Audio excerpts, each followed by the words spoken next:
বিশ্বের এক প্রান্ত থেকে আরেক প্রান্তে যেন সংঘাতের আগুন জ্বলছে। কিন্তু প্রশ্ন হল, এই যে আলাদা আলাদা ঘটনা ঘটছে, এগুলো কি আসলে একটাই বড় কোনো খেলার অংশ? আজকের এই বিশ্লেষণে আমরা সেই রহস্যের গভীরে যাব। আচ্ছা, অনেকেরই কি আজকাল মনে হচ্ছে যে পৃথিবীটা আগের চেয়ে অনেক বেশি বিপজ্জনক হয়ে উঠেছে? ভূ রাজনীতিক বিশ্লেষকরা কিন্তু ঠিক এটাই বলছেন। তাদের মতে আমরা সত্যি এক নতুন এবং বেশ জটিল একটা অধ্যায়ে প্রবেশ করেছি। ধরুন, বিশ্ব রাজনীতি যেন একটা দাবার বোর্ড, আর তাতে খেলছে আমেরিকা, রাশিয়া আর চীনের মতো বড় বড় শক্তিগুলো। আর এখানেই বিশেষজ্ঞ হ্যাল ব্র্যান্ডস বলছেন, এই খেলাটা এখন আরও অনেক বেশি জটিল আর বিপজ্জনক হয়ে উঠেছে।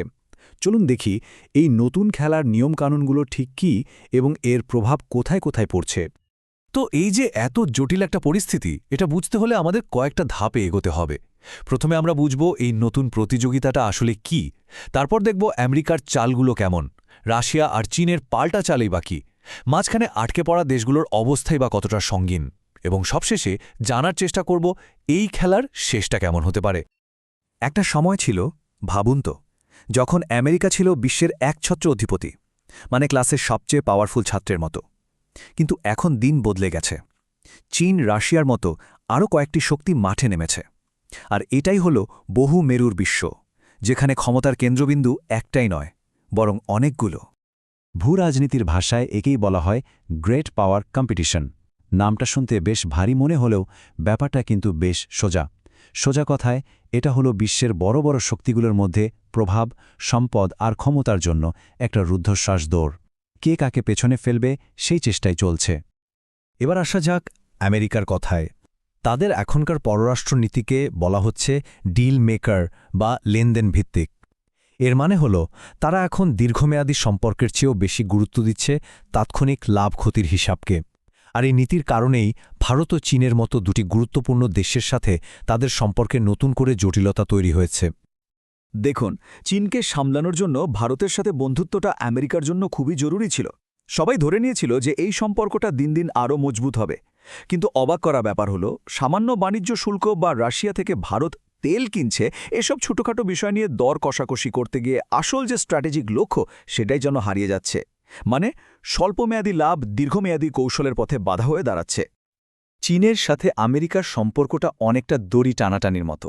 আমেরিকা প্রথমে বাণিজ্য শুল্কের চাপ দিয়ে ভেবেছিল চীনকে কাবু করে ফেলবে, কিন্তু চীনও তো ছেড়ে দেওয়ার পাত্র নয়। তারা এমন একটা তাস খেলল, রেয়ার আর্থ এলিমেন্টস, মানে যেই খনিজগুলো ছাড়া আপনার স্মার্টফোন থেকে শুরু করে আধুনিক মিসাইল কিছুই বানানো সম্ভব না। যেই না চীন এটা নিয়ে হুমকি দিল, আমেরিকার সুরও নরম হয়ে আসলো। তো বাণিজ্য নিয়ে এই দর কষাকষি হয়তো চলতেই থাকবে, কিন্তু বিশেষজ্ঞ হ্যাল ব্র্যান্ডস যা বলছেন তা হল, আসল সত্যিটা হল, কোনো বাণিজ্য চুক্তি এই দুই পরাশক্তির মূল যে সংঘাত, সেটাকে মিটিয়ে ফেলতে পারবে না।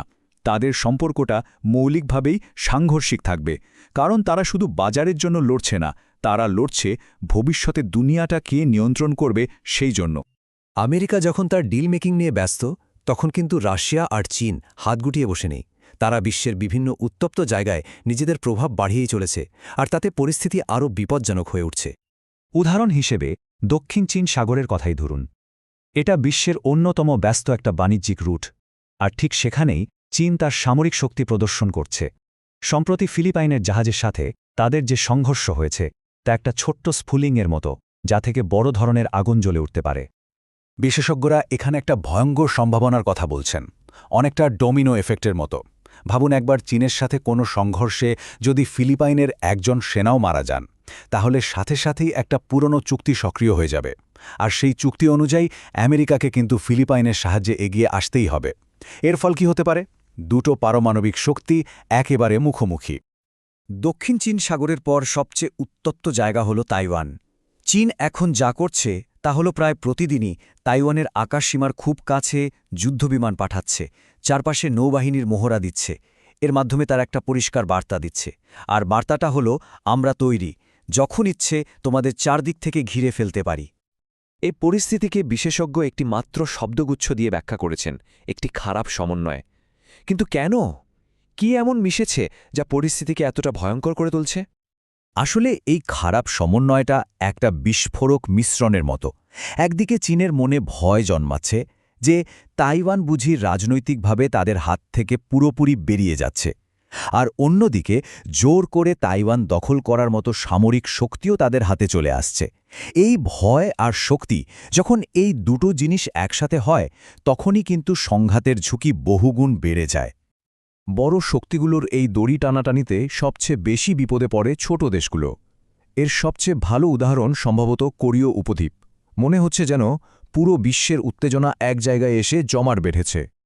উত্তর কোরিয়ার হুমকি এখন আগের চেয়ে অনেক বেশি মারাত্মক, আর এর পেছনে দুটো বড় কারণ আছে।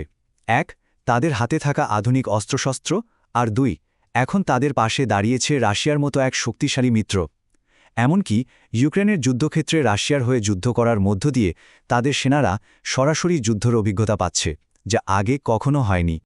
এই নতুন জোটের ফলে উত্তর পূর্ব এশিয়ায় ক্ষমতার যে ভারসাম্য ছিল তা কিন্তু পুরোপুরি বদলে গেছে। একদিকে রাশিয়া উত্তর কোরিয়ার একটা নতুন অক্ষশক্তি তৈরি হয়েছে, আর তাদের মোকাবেলা করতে অন্যদিকে আমেরিকা, দক্ষিণ কোরিয়া আর জাপানের পুরনো জোটটা আরও বেশি মজবুত হচ্ছে। তো এত সব সংঘাত আর উত্তেজনার পর সবচেয়ে বড় প্রশ্নটা সামনে চলে আসে, যদি আমেরিকা বিশ্বের প্রধান শক্তি বা মোড়লের ভূমিকা থেকে নিজেকে গুটিয়ে নেয়, তাহলে কি হবে? যে বিরাট শূন্যস্থানটা তৈরি হবে সেটা পূরণ করার মতো কি কেউ আছে, নাকি পুরো বিশ্ব আরও গভীর এক সংকটের দিকে এগিয়ে যাবে? অনেকেই এখন ব্রাজিল, রাশিয়া, ভারত, চীন আর দক্ষিণ আফ্রিকাকে নিয়ে গড়া জোট ব্রিক্সের দিকে তাকিয়ে আছে। প্রশ্নটা হলো, এই যে উদীয়মান শক্তিগুলো, এরা কি সত্যিই বিশ্বকে নেতৃত্ব দেওয়ার জন্য তৈরি? কিন্তু বিশেষজ্ঞরা এই সম্ভাবনার ওপর খুব একটা ভরসা রাখতে পারছেন না। কারণ বাইরে থেকে দেখতে জোটগুলোকে বেশ শক্তিশালী মনে হলেও এদের ভেতরেই আছে গভীর সমস্যা, বিশেষ করে সদস্য দেশগুলোর নিজেদের মধ্যেই অনেক বিভেদ। যেমন ধরুন, ভারত আর চীনের কথাই, তাদের মধ্যে সীমান্ত নিয়ে যে সংঘাত চলছে, সেই শত্রুতা নিয়ে তারা একসাথে বিশ্বকে নেতৃত্ব দেবে কিভাবে? শেষ পর্যন্ত বিশেষজ্ঞের মতামতটা কিন্তু বেশ পরিষ্কার।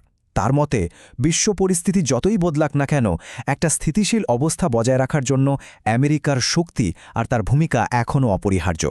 কিন্তু আসল প্রশ্নটা হলো, এই উত্তাল সময় আমেরিকা কি একাই এই গুরুদায়িত্ব পালন করতে পারবে, নাকি আমাদের সবাইকে এক নতুন আরও অনিশ্চিত ভবিষ্যতের জন্য প্রস্তুত হতে হবে? এই ভাবনাটা কিন্তু থেকেই যাচ্ছে।